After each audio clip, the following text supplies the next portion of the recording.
Why this water is so dirty? What should we do to make it clean? Let's do water filtration. Come on.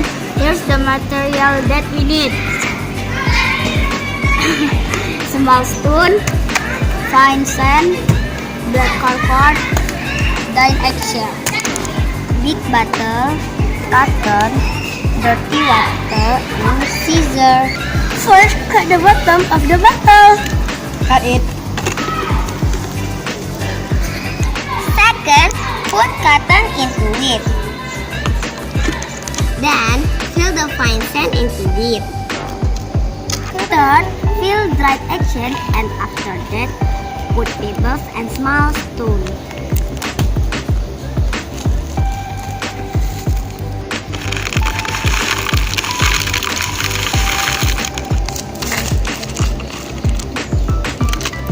For finishing, put black charcoal.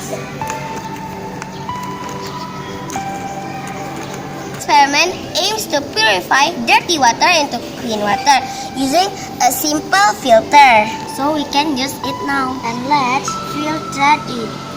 Fill dirty water into it and see what happens.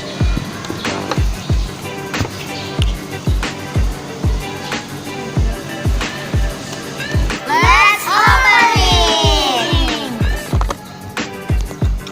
Look, the water has become clean. Okay, this is end of our STEM project. Don't forget to like, comment, share, and subscribe. Enjoy